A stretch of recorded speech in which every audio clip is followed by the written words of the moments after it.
Okay, a lot of guys are using this particular spot right here or somewhere up here, but I want to be a little bit closer to my cruise control switch, my blinker switch that's over here. So I'm going to select this spot right here. This switch right here is for my my left pump, and I'm going to go into this spot right here. Thing to do before you go about doing this whole thing is what I do is I turn the switch on, put this down into neutral, make sure you got your emergency brake set. I've already got mine set, and I lower the steering wheel so that I can pull the gear shift towards me. I have it in the lower setting. You can even pull it down into 1 if you want to,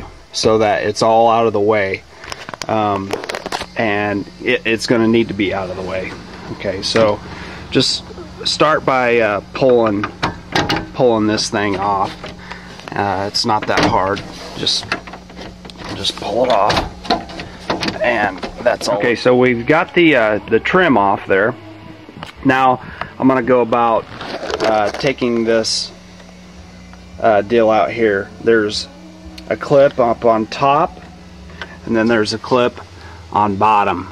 Okay, the most difficult one is the bottom, of course. So I'm just going to use a screwdriver and then my cotter pin puller here, or extractor, or whatever you want to call it. Okay, I've got this apart now, or down, and the next thing that you have to do on this particular application is pull this this clip right here, and then pull out this gray connector.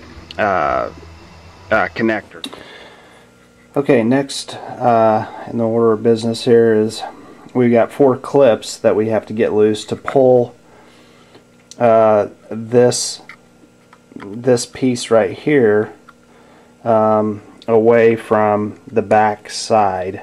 Okay, so you got 1 on each corner. Now you'll see if you do this application right here, you can see that there's 4 like slide connectors, and 3 of them you have access to. So we'll get those 3. Now you got to be careful because that plastic is pretty thin, and as with any plastic, it's gonna break if you put too much stress on it. So that's one of the things that I had to learn the hard way. I broke that one right there. You can see a crack right in the center of it. Okay, now we've got these 2 pieces apart here, and now I want to go about drilling this hole.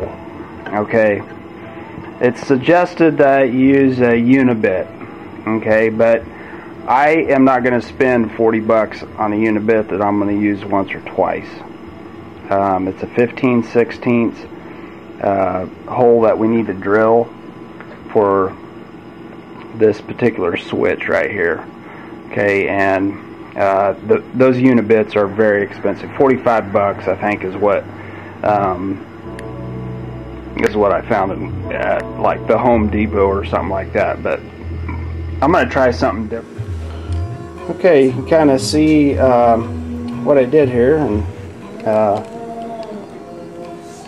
I'm going to take that apart. You can see how I clamped the chunk of wood there. Whoops. You can see how I clamped the chunk of wood down there onto the bench, and then clamped that down onto the wood. So let's take this apart and see how he looks from this side. I'm gonna clean.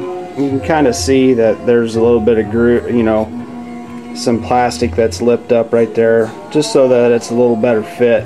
I'm gonna get a little hobby file and just smooth some of that plastic off right there, make it a little more clean, or a little cleaner, I should say, to fit the switch in there. Okay, so now I've got this cleaned up the way that I like it. Now you see that See that groove right there? Okay, it's a little bit blurry, but that little head right there, I'm gonna make room for that. What I like is to, when I fit this in there, I'm just gonna mark it, and then I'm gonna file a little bit so it has a groove to go ahead and sit down in that seat, and make sure that it's nice and, you know, straight, the alignment with the light, the LED light right there, and make sure it's all square. So okay, we can see the fitment of that turned out pretty good. I'm going to take it back out. It's a little bit easier to get those connectors placed on those tabs there, so I'm going to go ahead and take it back out. I just wanted to show you what it looked like.